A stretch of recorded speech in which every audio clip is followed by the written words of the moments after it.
Live from downtown Detroit, home of WDIV and Click on Detroit, Local 4 News at 6 starts now.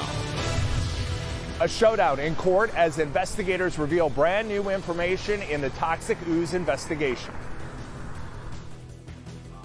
Chilling interrogation video illuminates a grandfather's final moments. I grabbed my knife and I remember stabbing him and he fell down. I looked down at my pants and I saw blood everywhere.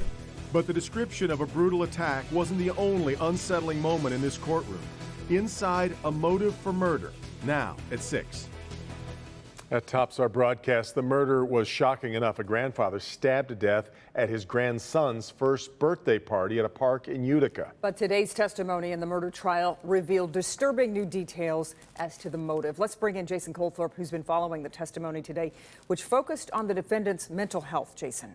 Given he's using an insanity defense, this was expected. The detective on the case took the stand today, and as part of his testimony, they played his entire video interrogation with the 22-year-old defendant, Miguel Mansour, who admitted to killing Mike Sciarrita. The only question police had afterwards was, did he do it because he was high on drugs or paranoid about aliens?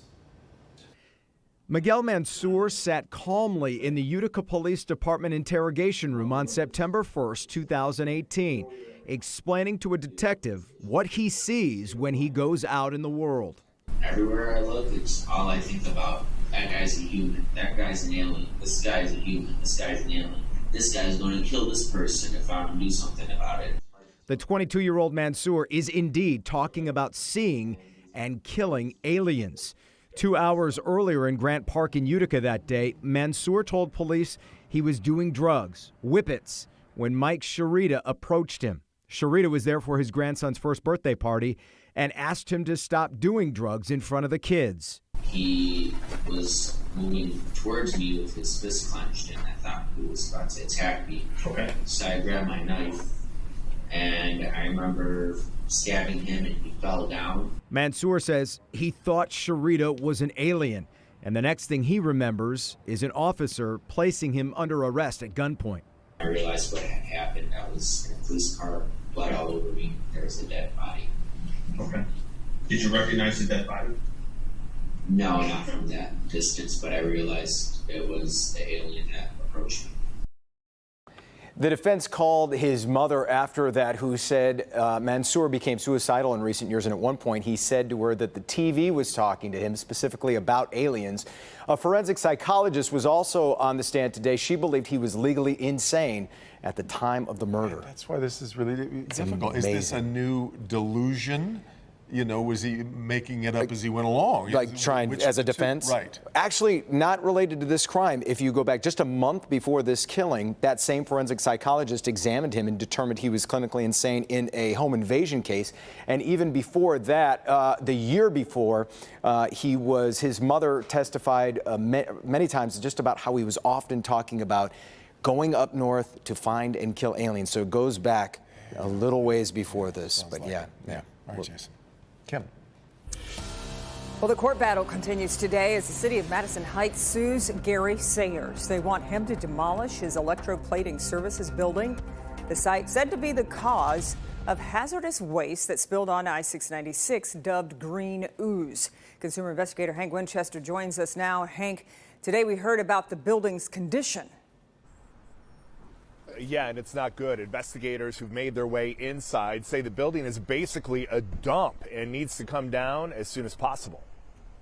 We know multiple violations have been hitting Gary Sayers dating back to 1996, but today we learned Eagle News Sayers was illegally transporting hazardous waste from the Madison Heights building to the Detroit building. Eagle even issued a violation about this back in 2005.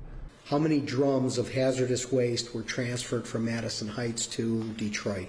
There were over 500 identified. Sayers' attorney called into question Eagle's cease and desist, ordering him to stop running the electroplating business. He says Eagle ordered Sayers to address everything by a certain date, which he claims violated his client's rights. Eagle responded saying these are two separate issues. They wanted him to address the hazards and felt based on prior violations, the business was just too far gone. And a question many had, how did the ooze spill onto the roadway after the EPA allegedly went in and cleaned this pit back in 2017? Because of the amount of drainage and contents of contaminants in that pit over 30 odd years would lend itself to the building materials themselves becoming substantially contaminated, and those things weren't removed. So that residual contamination can re-enter or become mobilized through groundwater flow into the building. Back out here live, bottom line, that building was not properly cleaned. The other big question today, how to bring this building down safely. After all, the building filled with thousands of barrels of dangerous chemicals. We're live here tonight. Hank Winchester, back to you. That's really a good point, Hank. So from what you're hearing in court, what's the recommendation for the structure itself so far? Yeah, Kimberly, the recommendation, at least right now, is to bring this building down, but the question involves a lot of legalities. Remember, Sayers has a role in all of this, and right now he's in federal prison. Testimony is going to continue tomorrow. We'll be back in the courtroom. Okay, we appreciate you keeping us up to date on this issue. Thanks, Hank. Corporate pollution, a hot topic in recent months as families and communities continue to grapple with the devastating impact of PFAS contamination. My groundwater had been contaminated by Wolverine Worldwide. Children in our neighborhood cannot play in the sprinklers. They can't swim in their pools. They can't eat food from the gardens. We need manufacturers and polluters to be held responsible for the contamination that they've done. Well, you just heard testimony from a July hearing on Capitol Hill. That hearing specifically focused on corporations, what they knew about the negative effects of PFAS and when they knew it. Well, today, Michigan is joining states like New Hampshire, Ohio, and Vermont in filing lawsuits against 17 manufacturers of PFAS, the chemicals blamed for contaminated drinking water in at least 1.9 million state residents. This issue is particularly poignant in our state after PFAS pollution was discovered across a 25 square mile swath of West Michigan and traced back to Wolverine Worldwide's manufacturing. Wolverine used 3M products in their footwear. Companies that are responsible for these contaminants must be held accountable. Polluters must pay. We can't and will not stop until we ensure that everyone has access to clean drinking water. Michigan has and will continue to be a leader in identifying PFAS contamination. We will also become a leader in holding people accountable and in cleanup. So in total, 17 defendants have been sued in Washtenaw County Circuit Court. Those include 3M, but also DuPont. A full list of the defendants is listed at clickondetroit.com. We're learning more about a violent crash on Detroit's west side. We've got video from this morning showing the aftermath of it. Yeah, the crash happened on Warren near Evergreen, and you can see that the cars were badly damaged. Victor Williams spoke to a person who witnessed the accident. Well, the good news at least is that one person is in custody. However, the people who live nearby this area, they're telling me that it's an absolute shame that the person who caused a fatal accident here at the intersection of Evergreen and Warren didn't stop, but instead decided to take off on foot. We didn't know it was a car accident, and I heard everything. The first time when they first hit, I heard it. Miata Hilal recalls the breathtaking moment she heard the impact of a fatal crash around 4:30 Tuesday morning. We heard a big boom. We thought somebody was shooting down on Warren. It's right behind my house. We're told this Jeep Cherokee was speeding down Warren Avenue when it rammed right into the back of this Nissan Altima, causing it to burst into flames, killing the 34-year-old man inside. We looked outside and we see all the smoke, just the smoke coming out, the cars. And then the next thing you know, the police and ambulance are flying down our street. But as first responders were coming to the aid of that driver, the person behind the wheel of the Jeep got out of the overturned vehicle and took off towards Dearborn Heights. Halal believes she may have seen him with her own two eyes. So we saw him running, but we didn't know why. We thought he was running to the accident. So he's running away from the accident. So the police were coming so fast and they did not see him. Eventually that person was found and arrested by Dearborn Heights police. I can't believe that. It's horrible.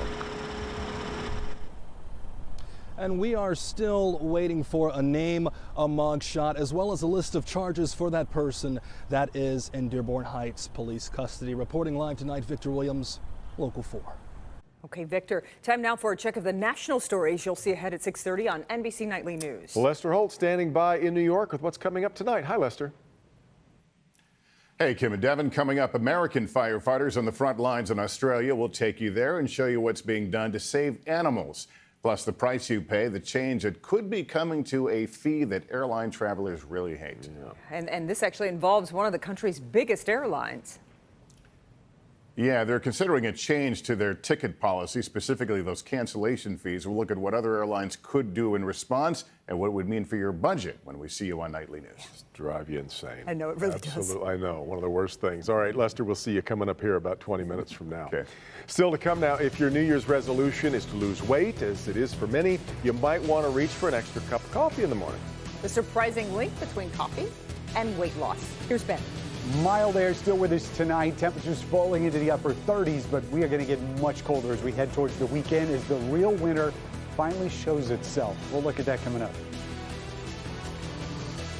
A lot of drivers in the state of Michigan have a lot of questions tonight. It's very egregious. It's shocking to me. So what is the deal with breathalyzer tests all across the state of Michigan? Are we going to see a lot of appeals? What do you do next? We'll have some answers.